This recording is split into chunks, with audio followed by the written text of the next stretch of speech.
Добар ден, гледате Аргумент. Добар ден и за мојот гостин во Аргумент, Благој Атанасовски, политиколог. Добар ден, благодарам за поканата. Благодарам што сте тука. Веќе најавив во вестите, бугарско-македонскиот спор повторно кулминира со гласањето во Комитетот за надворешни работи АФЕТ. Сега следува во јули, на почетокот на јули, ново гласање на извештајот на Македонија и оној спорен, фамозен амандман кој беше отврлен во Комитетот за надворешни минатата недела, да не стои модерен македонски јазик идентитет. Мицкоски инсистира на вековен, многу вековен. Сега, ова се веќе стари вести, но најновите обвинувања се од страна на Софија. Гледаме дека и Муцунски, министерот за надворешни работи, реплицира, вели дека Софија е влезена во опасен наратив спротивен на стратешките интереси ЕУ и НАТО.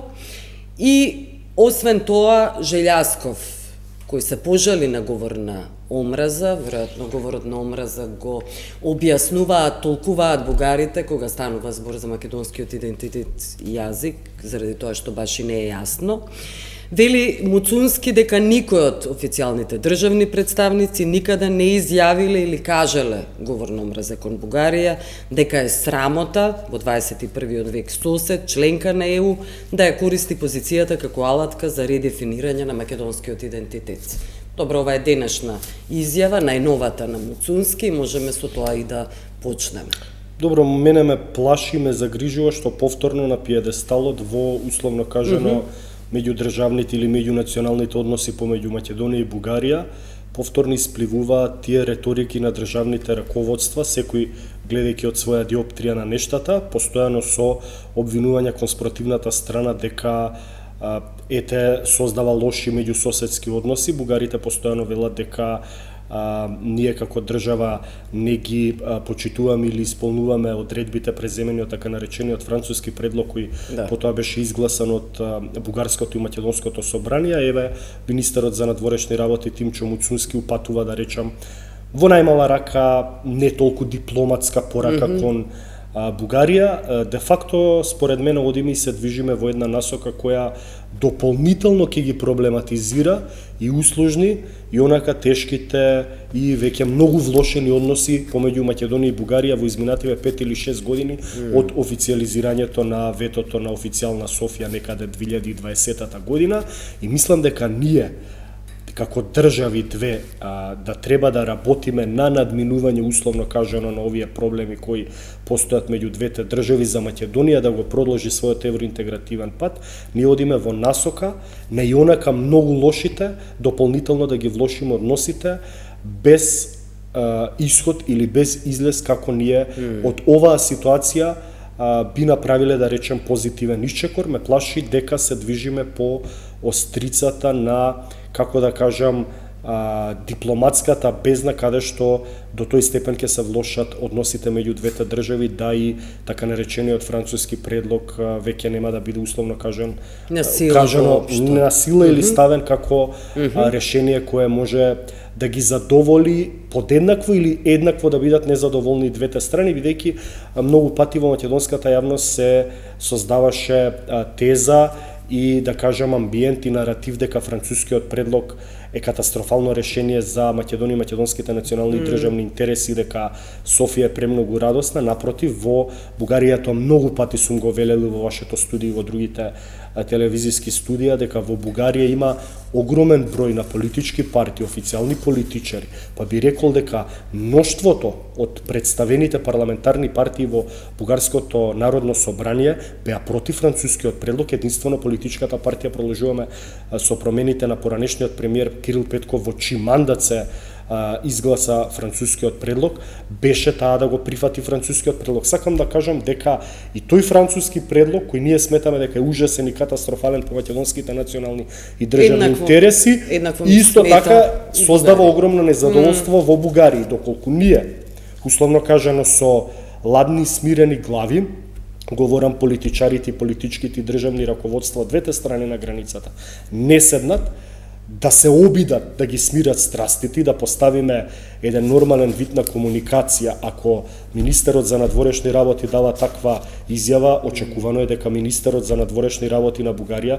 ќе даде некоја си паралелна паритетна изјава со која ќе ги заостри односите со Македонија.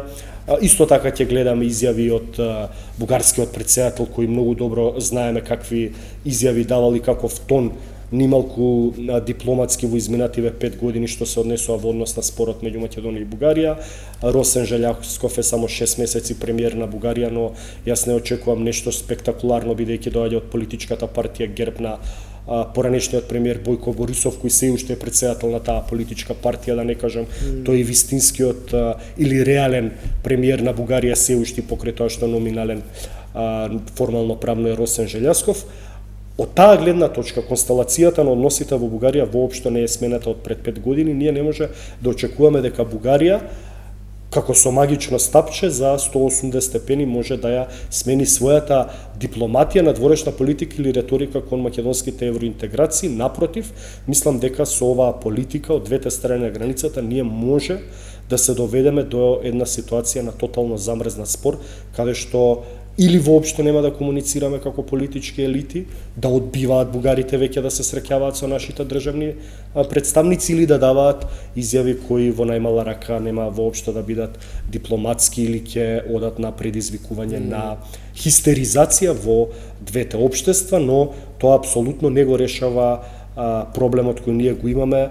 20 години по добивање на кандидатскиот статус се уште ги немаме почнато преговорите со Европската Унија визави на нашиот западен сосед Албанија, кој веќе ги отвори официјално во јуни сите преговори. Сите европски челници кажуваат дека Албанија до 2030 години се очекува да ги затвори преговорите и да стане официјално полноправна членка на Европската Унија со Црна Гора заедно во пакет. Жалното е тоа што во изминативе неколку години ние бевме дел од тој пакет со Албанија, каде што беше предвидено заедно да чекориме напред кон Европската Унија. Одамна бевме со различни земји во пакет и на крај сме сосема изолирани. Со пакетот во Босна и Херцеговина и Косово ќе завршиме, за жал на крај. Доколку завршиме во некаков пакет на влез. Македонската страна некако кажува дека нема желба за средба, односно бугарската страна дека одбива Желјасков, Мицковски на таа релација, а Желјасков со Силјановска имаше средба која беше прилично протоколарна на самитот на НАТО во Хаг. Воопшто зошто и се случи. Но сепак е добро да има средби. Ние не сме виделе подадена рака од страна на Бугарија, но и Македонија, македонските официјални представници јасно не велат Бугарија е таа што одбива со нас да има средби. Ние се обидуваме секојдневно. Има една суштински драстична разлика во поимањето на надворешната политика на Бугарија и на Македонија. Како тие прават својата надворешна политика кон така нареченото македонско национално прашање. Јас бидејќи сум човек кој секојдневно би рекол ја следи бугарската политичка сцена, сум претерано добро информиран. Во Бугарија, верувајте, уште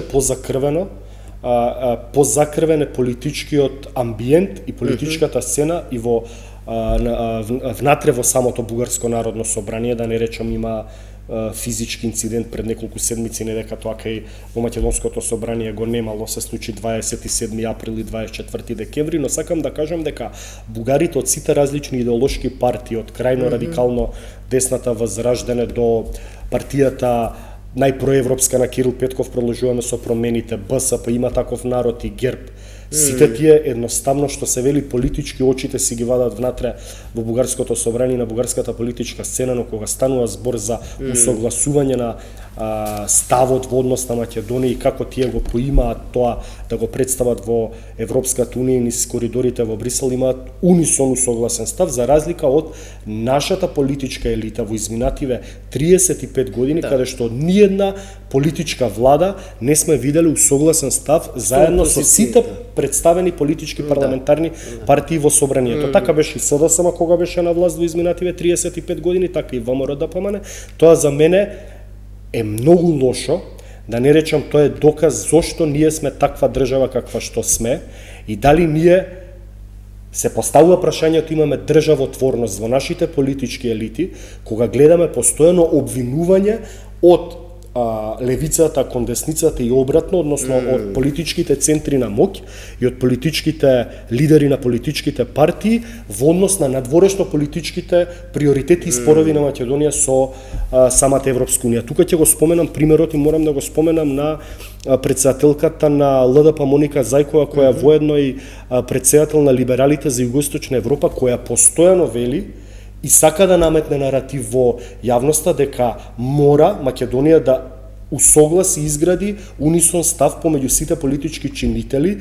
Гледам дека таа се бори, се обидува да ги заштитува македонските национални и државни интереси низ коридорите во самата Европска унија, во Брисел и во другите центри на моќ, но не е, да речам, официјално државно лице од типот на премиер, претседател на држава или министер за надворешни работи. Поентата ми е дека наративот кој лидерката на ЛДП Моника Зајкова сака да го наметне кон поголемите, многу поголемите политички партии од ЛДП, тоа е ВМРО, ДПМН и СДС, конечно да седнат на маса, заедно со сите останати политички представени партии, да усогласат како секоја нормална држава еден унисон став со кој ние ќе настапиме во однос на надворешно политичките позиции на Македонија. Се додека не имаме внатре обвинување за предавници, за патриоти, кој направил повеќе штета на Македонија, тогаш и во очите на самата Европска унија, да не говорам и на самата Бугарија, не излегуваме смешни, бидејќи тие условно кажам имаат противник кој внатре во државата не може да изгради еден општ национален и државен консензус, визави бугарите кои ви реков дека на страна на се, каде што политички не може да се поднесат и водат тешки политички битки, кога ќе стане збор за македонското национално прашање, тие веднаш по дефолт се подредуваат, имаат унисон став, така беше и по поднесената резолуција на Тошко Јорданов, пратеникот од Има таков народ, каде што од 240 пратеници 180-90 од сите различни политички представени партии во Бугарија гласија поддржаа таа резолуција. И само ова да напоменам, такви беа и грчките политички елити во изминативе 25 години и тие нормално си ги водеа политичките и партиските битки внатре на политичката сцена во Грција, но кога станувало збор за така нареченото македонско национално прашање, прашањето за Кипар, односите со Турција, па дури и со Албанија, бидејќи многумина забораваа дека Грција употреби еден вид вето на Албанија пред неколку години околу некои спорни територијални води, секогаш Грција имала унисон, усогласен државно, политички, дипломатски консензус околу сите политички елити, како тоа за мене се вистински прави држави. Не случајно Грција за неколку години ќе прославува 200 години од својата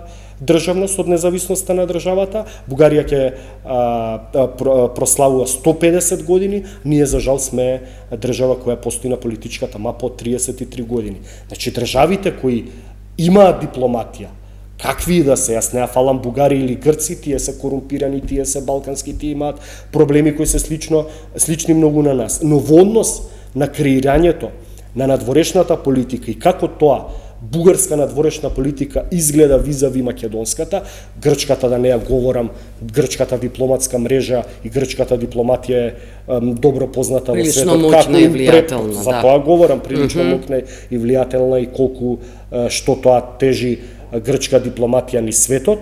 Тоа се држави кои така треба да функционираат сите држави. Ние, нашите внатрешни проблеми во однос на несогласување околу, не знам, политики на ВМРО, ДПМН и СДСМ за, не знам, покачување на данокот или, не знам, укинување на помош за трето дете, тоа се дел од нормалните политички процеси, дел од идеологијата или дел од перцепцијата на партиите. Но кога станува збор за усогласување на државен став, вие постојано да се обвинувате кој е предавник, а кој е патриот, тоа е одлика привлечен наратив за избори. Привлечен наратив за избори, но тоа ги носи државно надворешно политичките порази на оваа држава Македонија во изминативе 35 години. Поважни се изборите, секогаш во оваа држава. Поважни изборите од државниот интерес вие да имате усогласен став, тогаш се поставува прашањето дали не имаме државотворен капацитет кај нашите државни раководства, лидерите, не граѓанството. Ама граѓанството па на крајот на денот и гласа такви лидери кои веројатно им се поважни изборите и да го билдаат политичкиот рентик, наспроти да седнат и да ја водат државата унисоно. Да, добро. Дополнително ли мислите дека се проблематизира македонско-бугарскиот спор, односно македонската улога во преговорите со Европската Унија околу многувековен идентитет и јазик? Инсистирање на многувековен. Јас не знам од кај излезе сега кованицата многувековен македонски идентитет и јазик, кога вие во историјата и во светската историографија нешто што се вели имате признаен, тоа и грците не се ни срамата, грчката нација, тоест грчкиот народ или етно се смета за еден од најстарите во светот, имаат гордост дека се директни потомци и наследници на Аристотел, на Хомер, на Платон и на Сокрет, но има диференцијација меѓу старогрчкиот или древногрчкиот јазик и идентитет или новогрчкиот јазик кој инеката ревуса од 19. век, кога е создадена Грција како држава. Прво, многувековниот идентитет, креирањето на една нација, сега да не влегувам во елаборација бидејќи е кратка емисијата, секогаш на политички науки ние сме учеле, ама и тоа не е нешто да се измисли топла вода, сакам да кажам, е продукт на модерното време или нациите се создадени во 19. век. Да. Модерните нации. Конституционализирањето на јазикот како таков, нормиран, кодифициран, стандардизиран, секоја држава го прави во моментот кога ќе направи држава и кога ќе направи институции на системот. Вие да имате многувековен македонски јазик во 15 век, а да немате една пишана книга на македонски јазик, ќе речете збореле на македонски. Ама вие кој тоа пишувал на македонски јазик како што ние денеска општиме и пишуваме. Значи, кодифицирањето на јазикот станува во моментот кога државата била...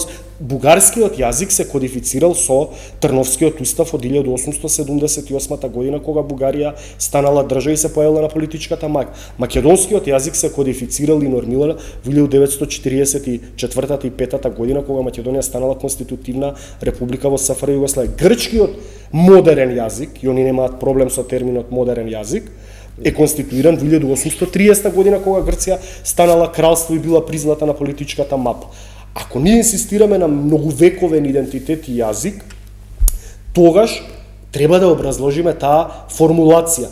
Јазикот кодифициран е едно, вие може имате дијалекти на тој јазик, кои се простираат нормално наназад во вековите. Но официализиран, тоа мора да се разбере. Апсолутно. Сега проблемот е ние, ако влеземе во инсистирање на многувековен, тоа ако создаде иритација кај бугариве, а гледаме за жал дека создава, и нивната дипломатска мрежа па ќе биде употребена, они па да инсистираат да стои модерен, а што тоа значи модерен, демек е создаден кога се создала Македонија како конститутивна единка во СФР Југославија во 44-та, и тука кога ќе влеземе во да речам таа битка или тој простор на нагазни мини да се објаснуваме меѓу многувековен и модерен, ние веќе ќе изгубиме суштината на евроинтеграцијите. Морам ова да го напоменам. Што е работа на историската комисија конечно. Не само на историската, тоа сакав да кажам. Значи, дебатира. Тоа сакав да кажам. Веќе во јавноста се актуализира прашањето за многувековниот или модерниот македонски јазик и идентитет. Извештајот на Европската комисија никој не го коментира, за жал, и во медиумите, каде што се нотира дека Европската комисија кажува во извештајот, кој не е извештај за напредокот на секоја земја од Западниот Балкан, дека Македонија има сериозен проблем со амбиенталното загадување, дека институциите на системот треба да работат да го подобрат тоа. Проблем со корупцијата, со партизацијата. Тоа да не го зборам, тоа сакам да кажам.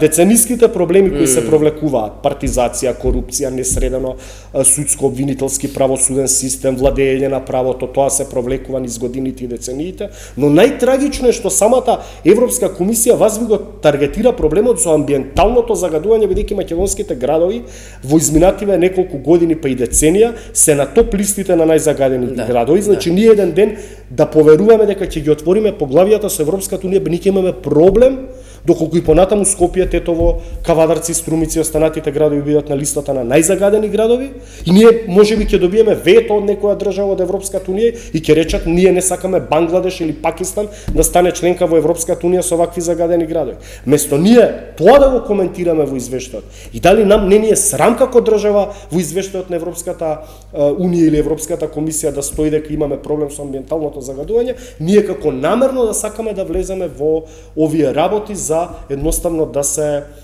депласираат темите кои реално ги тангираат граѓаните, од друга страна да се прави дефокус на јавност. Да, добро. Радев ги критикуваше бугарската влада и политичарите дека не можат да го наметнат националниот интерес на своите политички семејства и сестринските партии, мисли на ЕПП, Европската народна партија, како вели сега гледаме дека не само што одбраната на националниот интерес од страна на владата не е на потребното ниво, туку се поставува прашање дали се тие свесни што точно е нашиот национален интерес во однос на Македонија и како се брани. Заради тоа што ЕПП е таа која го поднесе тој амандман кој не помина благодарејќи на 6 европратеници. Од Фидес, од патриотите, од партијата на унгарскиот премиер Виктор Орбан. Од друга страна, јас не гледам дека од Европската народна партија, која е сестринска на нашата владеачка партија ВМРО-ДПМН, дека ние имаме, например, голема поддршка, реално, обезбедената и излобирана поддршка од нашето државно раководство кај европратениците од партијата Фидес доведе до ваков исход. Во однос на прашањето за коментарот на претседателот на Бугарија Румен Радев, апсолутно сметам дека тој е многу познат и во изминативе 2 мандати со својот потврд или понедипломатски став кон македонското национално прашање. Наредната година има претседателски избори во Бугарија, он нема право согласно бугарскиот став да се кандидира по трети пат, но има големи шпекулации кои ги добиваме како информации од бугарската јавност и од бугарски политички кругови дека Румен Радев по завршување на неговиот претседателски мандат можно да формира политичка партија во Бугарија. Никнуваат, да речам, нови, ама сериозни политички партии од типот на партијата на Слави Трифунов и на Кирил Петков, кои неколку месеци пред изборите беа формирани па ја освојуваа власта. И мислам дека Радев е сериозен политичар кој доколку формира политичка партија ќе се наметне на бугарската политичка сцена и верувам дека се потврди изјави ќе дава визави македонското национално прашање за да го билда својот политички рейтинг, но пак тоа апсолутно нема да оди на доброто развивање и односите на Бугарија и Македонија и деблокада на македонските евроинтеграции. Ако кажеме дека на крајот на денот државен интерес на Македонија е да ги почне преговорите со Европската унија после 20 години блокирана европерспектива од добивање на кандидатскиот статус, оваа политика која во моментов се води и од Бугарија и во Македонија апсолутно не оди во таа насока дека ние ќе ги почнеме преговорите. Напротив, може уште толку ужасно катастрофалните односи со Бугарија да ги влошиме и да нема што се вели ни грам светлина и надеж дека може ние да го премостиме Рубиконот, да најдеме некое си решение, да ги нормализираме и упристоиме односите со Бугарија и конечно Македонија да ги почне преговорите со Европската унија. Да. Добро, уште ова и потоа можеме малку и за локалните избори. Галер, координаторот на ЕПП, на пратеничката група на ЕПП во Европарламентот, рече дека имаат разбирање со групите, значи социјалисти, демократи, Обнова, Зелени, ЕПП, да помине тој амандман, тој за кој говориме фамозниот амандман, модерен јазик и идентитет. Што велите? Тоа ќе биде условно кажано. Мислите дека навистина има? Па ќе видиме, да не шпекулираме, но тоа условно кажано ќе биде дипломатска победа овој пат за бугарите, ќе има чувство на супериорност и на некој триумфализам во официјална Софија, а ќе има, да речеме, дополнителни фрустрации и иритирање и кај нас и како влада, и како представници на дипломатијата, што се вели дипломатски и државен врв, претседател, министер за надворешни работи и премиер, ни и како општество особено. И пак ќе кажам, сите овие работи одат во насока на дополнително проблематизирање, бидејќи влеговме во ситуација на пинг-понг, кој ќе направи под наводници дипломатска победа во Брисел и чиј амандман ќе помине, но тоа на крајот на денот не создава чувство на губење во Софија на европерспектива. Бугарија е 20 години скоро ќе слави членство од Европската Унија. Македонија 20 години почна да ги пробува да ги почне преговорите со Европската Унија, односно е блокирана на европскиот пат. Пак ќе кажам, дополнителна и ненормална фрустрација ќе биде ние во идните години да гледаме Албанија како напред оди кон евроинтеграциите, и морам да кажам дека за мене е загрижувачки, па би рекол и по државно-правниот статус на Македонија, еден ден Албанија да биде полноправна членка на Европската Унија, Македонија да биде блокирана во евроинтеграциите и конечно да се отвараат пак прашањата околу, не знам, етно-територијални разграничувања на Македонија, бидејќи ние имаме 25% население кое се етнички албанци кои дополнително уште толку би биле фрустрирани што една Албанија која пред 30 години била многу поназад во однос на евроинтеграциите на Македонија, сега станала членка на Европската Унија, а ние сме тие кои немаат перспектива, односно сме еден вид заробени, заглавени држави од типот на Косово и Босна и Херцеговина. Да. Сите држави на Балканот ки имаат европерспектива, зборам Албанија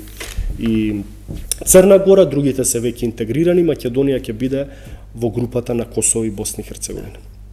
Да се изразам со речникот на Горан Стефановски, црна дупка.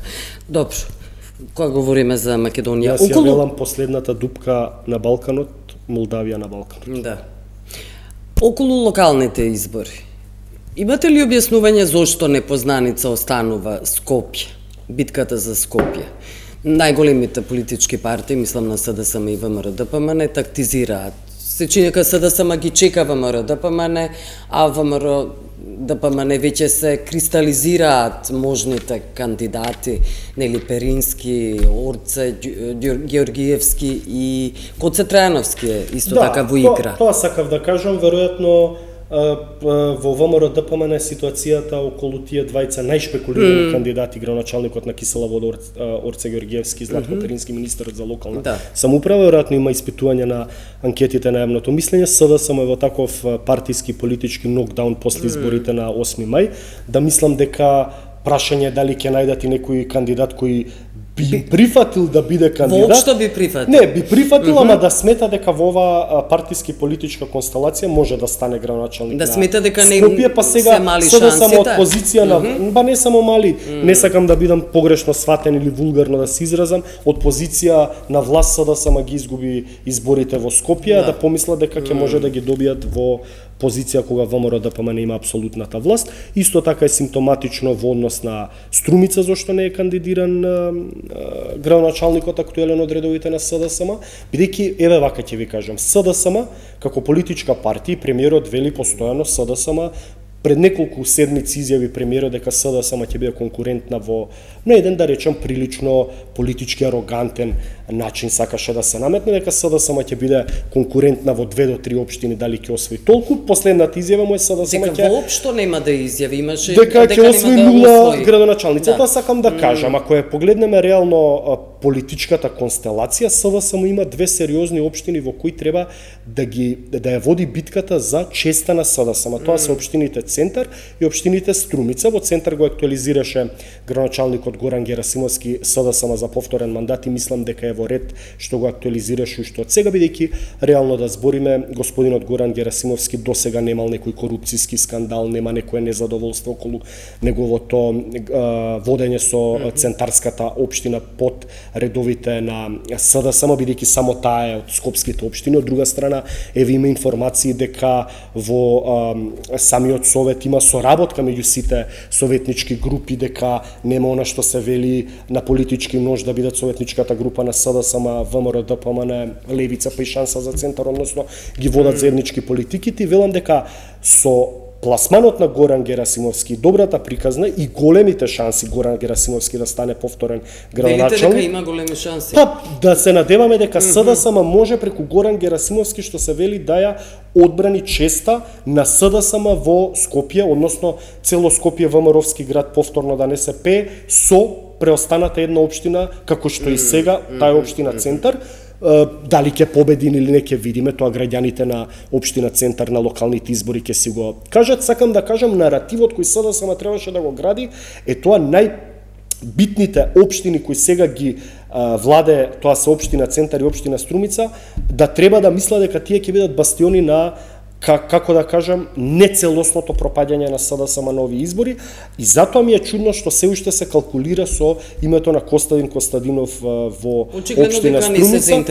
Или се незаинтересирани, или има други внатрепартиски комбинаторики, но еве ако видите на поставено прашање на пратеникот од СДСМ Благој Бочварски и на други пратеници кои биле во извршната власт, каков резултат очекувате? Очекуваме добар резултат. Што е за вас добар резултат? Еден глас повеќе или повеќе од минатогодишните парламентарни избори. Велам, ако имате 153.000, а да земете 155.000, ВМРО да помине да земе 350.000 на советничките листи. Разликата од 200.000 вие ќе го презентирате во партијата дека е добар, бидејќи сте кренеле 3.000 гласа повеќе од парламентарните. Значи, сакам да кажам, СДСМ, представниците на СДСМ веќе не знаат што да одговорат, и од тој аспект мислам дека ќе се најдат во една расудна ситуација. Затоа велам дека политичка партија, јас мислам дека не постои човек во оваа држава кој смета дека СДСМ може да победи на локалните избори и да освои поголем број на градоначалници, но не е исто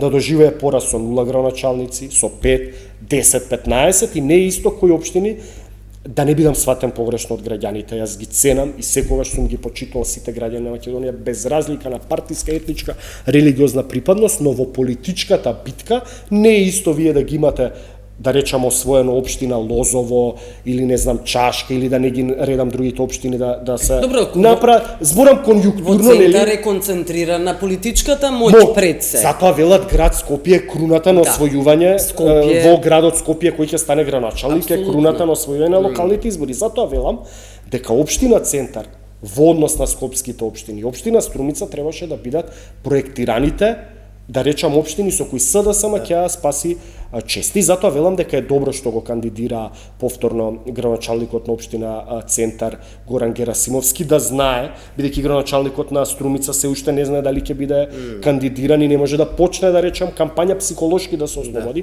Затоа градоначалникот на Центар ќе може да ја презентира својата визија и план во наредните 4 години како би изгледала Центар под негово водство, и мислам дека СДСМ направи грешки, прави грешка што се уште не го официализирал или актуелниот или некој друг кандидат во Струмица, а во однос на Центар ќе видиме како ќе се водат битките и граѓаните дали се задоволни од мандатот на актуелниот градоначалник, дали би му дале доверба за со таа победа, да речеме.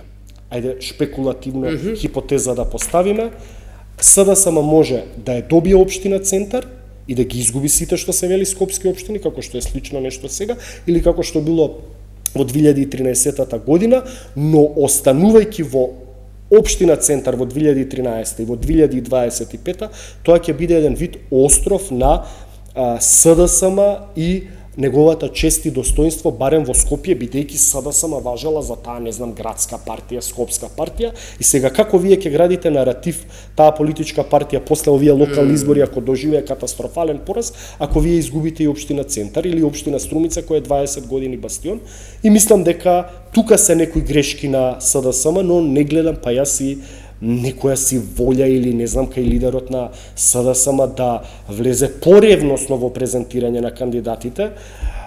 Тоа се некои нивни внатрепартиски... И да ја наметне политиката. Да ја наметне политиката и да создава перцепција и чувство кај граѓаните дека СДСМ може не победничка. Тоа не може да го создава. Не, во овие што се вели, кога говориме, да, во тие општини апсолутно. Да. Лидерот на СДСМ треба да рече, ние веќе имаме еден градоначалник во Центар, а тоа е актуелниот Горан Герасимовски, и да презентира дека Горан бил добар, да речеме, градоначалник, но ќе видиме и самиот градоначалник на општина Центар како ќе се представи себе си пред граѓаните на Центар и каква перцепција ќе создаде, но СДСМ треба да направи, барем ако ништо друго, слика и амбиент дека е конкурентна на ВМРО ДПМН, бидејќи вам да ви вела дека ќе освоите 0 градоначалници, па вас ве рамњаат на ниво на левица која е многу тешко да освои градоначалник, или да вела дека вие ќе станете трета политичка партија позади левица, не знам ако има 2 градоначалници, ако не знам на социјализм, ќе дојдеме во ситуација да социјалистичка партија во Кратово има градоначалник, знам да има во предизборна коалиција 2-3 градоначалници од албанските, а СДСМ ако заврши на 0, тогаш Бог да е на помош на СДСМ, но се надевам дека наративот лидерот на СДСМ ќе го смени за да се одбрани достоинството на СДСМ, барем во тие општини во кои СДСМ доминирала во овие 15-20 години, па ќе кажам тоа е центар за Скопје и општина Струмица за СДСМ. На крај сме благодарам што бевте гостин Благата Ресурски. Благодарам за поканата. Благодарам што не гледавте, пријатно.